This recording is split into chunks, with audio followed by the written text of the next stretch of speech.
Welcome to Taiwan Report News Brief, news and analysis from Taiwan. I'm Donovan Smith. All right, up today on the program, an industrial spy verdict has been handed down, but with one surprise. President Tsai vows to bring in more foreign professionals, but I'll believe it when I see it. Han is out, but not before holding a party for himself. And you'll want to hear what he had to say. Anti-recall and memorial rally in Taipei is suspicious. Acting Kaohsiung Mayor has been named and takes office. Mayoral by-election date has been set, but who will run? But up first, some business updates. Taiwan's largest IT trade exhibition, Computex, has been canceled this year due to the coronavirus pandemic. Organizers plan to hold an online version of the show instead. Average monthly take-home wages decreased 0.41% month-on-month to 42,132 NT in April, due to the effects of the pandemic, marking the fourth consecutive monthly decline.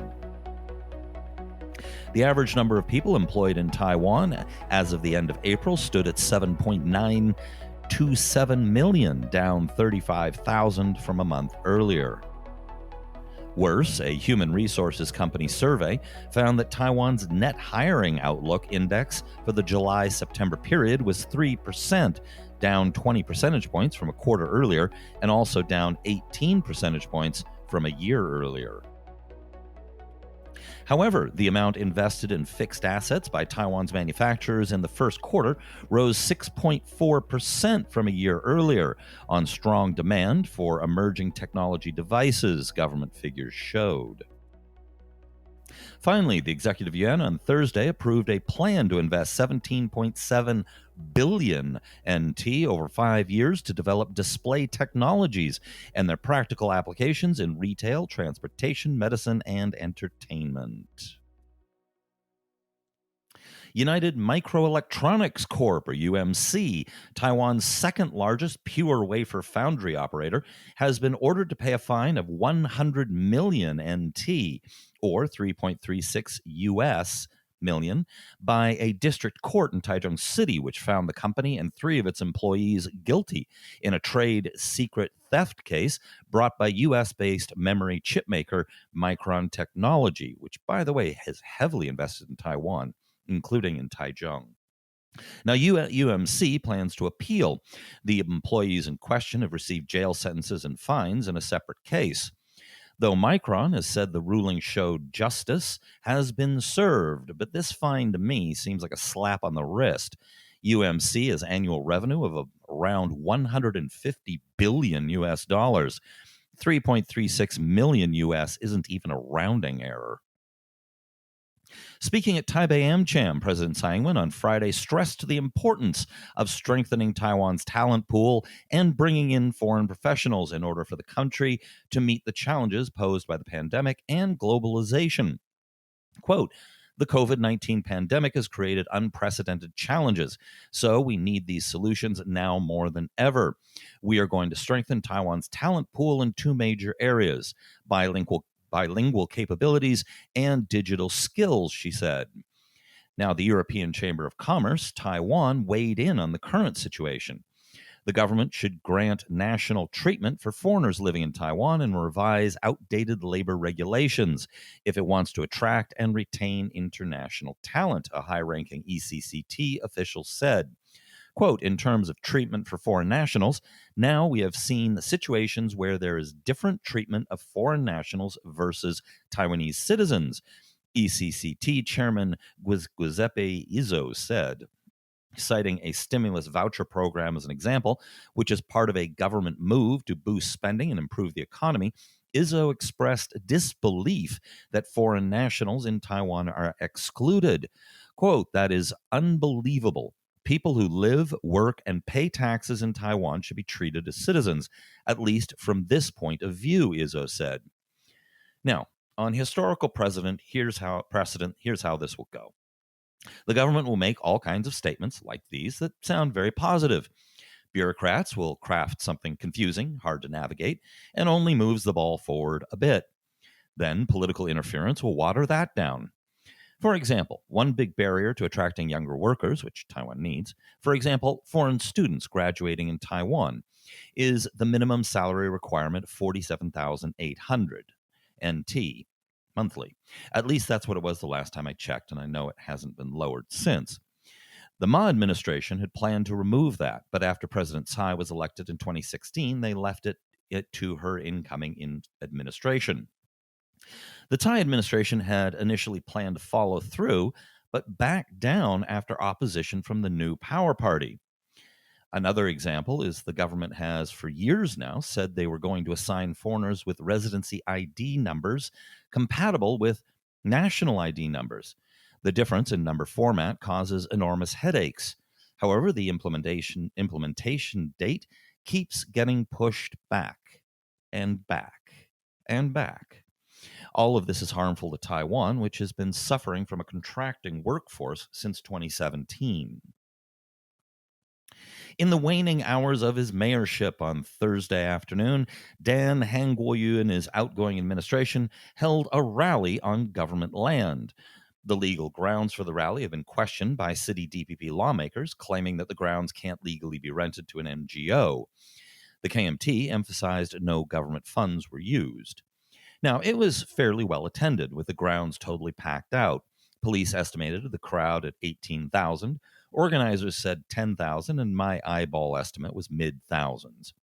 That's a pretty good turnout, no matter how you count it, considering how quickly the rally was organized and the size of the venue.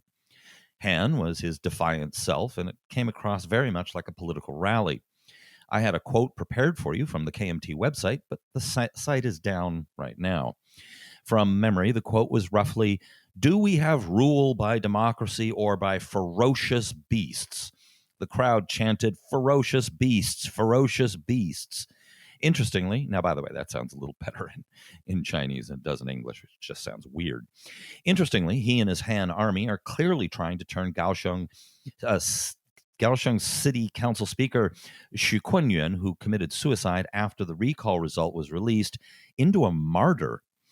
I also had a quote from the KMT site on what the UDN reported Xu told his wife before his suicide. But with the site down from memory, it was basically, what is the point of living if there is no justice? There is much speculation as to what caused Xu to jump. One DPP city councilor in Taiyuan posted on Facebook something that suggested Xu had lost big gambling on the recall result. He quickly took it down and apologized, but that didn't stop a crowd of about 200 Han fans protesting outside his office. He's also received death threats. There is, I should note, so far no proof that that allegation is true.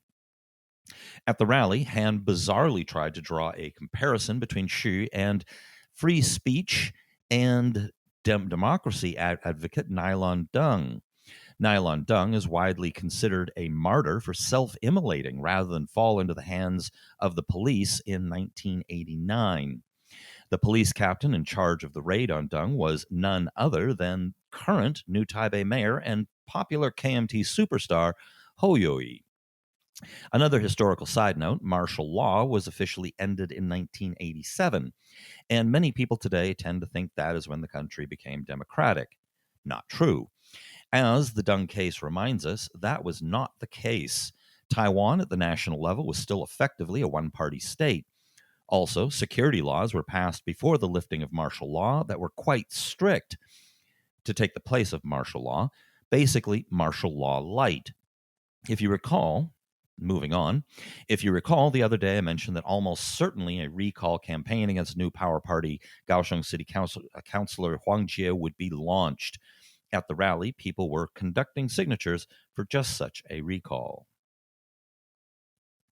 Interestingly, the anti-recall rally and Xu Memorial on Saturday, that was to take place in Taipei, got almost no coverage in the press at all, suggesting it was pretty small. The Taipei Times reported what might have been the reason. Han supporters are quarreling among themselves over tomorrow's planned rally in Taipei, after allegations that groups supporting unification with China organized the event as united front work for Beijing. A well-known figure among Han supporters, a Kaohsiung vendor, yesterday said that he would not attend the rally, urging his friends not to go. Many in Han's camp had backed holding a rally, but over the past few days, the organizers' motives and political agenda have been called into question. Quote, the rally's organizers have a different political agenda, said the vendor, after media reports alleged that tomorrow's event had been backed by pro-unification groups, possibly with financial support from China. The rally was not organized by Han's supporters, the vendor added, adding that Han had distanced himself from it, so it would be an issue for him to participate. The media quoted online political forum Taiwan Handout as saying that the main rally organizers are three self described heads of three political groups: the Median Voters Party, the Third Force 333 Party, and the Economy Party. Observers have said that the three organizations, which are registered as political parties to nominate their own candidates in elections, have as their charters unifying with China and pushing back against the Taiwan independent movement. Now, what little coverage I could actually find on the rally was one article reporting the Taipei police have issued summons to some of the participants for some of the things they said. Among other things, they called for President Tsai to be executed by firing squad. All right, Yang Ming-zhou, chosen by the executive yuan to take over as interim Kaohsiung mayor, has taken office.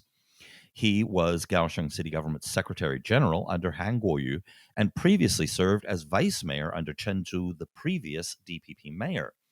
The Taipei Times referred to him as a political independent, while Next TV News called his political color unknown. Yang is one of those bureaucrats who are known for competence and appointed by elected politicians of both parties, but who usually lack the charisma to run for office themselves. Now, that makes him an excellent choice as a caretaker. This choice comes across as impartial and apolitical. Considering the tensions in the city over the recall and very intense feelings on the part of Han fans, that is a wise move. In his first interviews since the appointment, he's repeated like a mantra that he's going to focus on flood control as well as preparations for typhoons and dengue fever. The mayoral by-election in Kaohsiung is to be held on August 15th. This prompted some grumbling on the KMT side, saying that 64 days is too short. The DPP responded by releasing a graphic showing that under President Ma Ying-jeou, it was usually shorter. So, who's going to run? So far, it looks like all indications are that the DPP will run Vice Premier Chen Chi-mai, who lost to Han Kuo-yu in 2018. Though he's about as exciting as a telephone poll on the stump, he's actually not a bad choice. Polling showed only 5 months after losing to Han, if the election were re-held, he would have won. He's a well-known wonk, and no one doubts his passion for Kaohsiung government. And right now, in the aftermath of the pandemic, wonks are popular right now. As an aside, polling put Health Minister Chen Shizhong at over 90%. Speculation has been rising that Chen will run for mayor of Taipei or New Taipei. He hasn't ruled it out, using the typical not thinking about that right now and this is something for the future formulations, which means he's seriously considering it in Taiwan politics speech. So watch this space. Back to the topic at hand. Who will the KMT run? According to a local news report, one KMT city councilor is now in the running, Li Yajing, who is 42 years old. The Taipei Times reported that the opposition KMT, meanwhile, has encouraged Wu Yiding, a 40-year-old Kaohsiung native who was elected as an at-large legislator earlier this year, to jump in the race, though other candidates are also being considered. At the KMT's Central Standing Committee meeting in Kaohsiung on Wednesday, KMT Chair Johnny Chang said that the party had failed to foster talent in the area. Focusing on northern Taiwan has led the KMT to overlook Kaohsiung and the resource distribution gap following the 2010 merger of Kaohsiung City and County, he said. He has previously said that they're hoping to nurture a younger up-and-comer for the campaign. Once again, it does appear that Chang is far more aware of the party's difficulties and far more politically savvy than his most recent predecessors. Whether the party gives him much leeway is an entirely different matter. Now, the New Power Party has said they will support the DPP candidate Chen Chi-mai as long as he resigns his current post. The Taiwan People's Party, meanwhile, has pushed for both an independent candidate and floated the possibility of cooperating with the KMT. All right, that's it. Hit like and all that good stuff. And I will not be back tomorrow, as Sunday I have my day off. I'm sorry I haven't been around for the last couple days. I really wasn't feeling well, but we'll be back on Monday with Current Affairs Taiwan, hopefully. This has been brought to you by the Taiwan Report. For more content like this, become our patron at report.tw. 哎呦，就是那个台湾狗啦，最喜欢我的台湾狗了。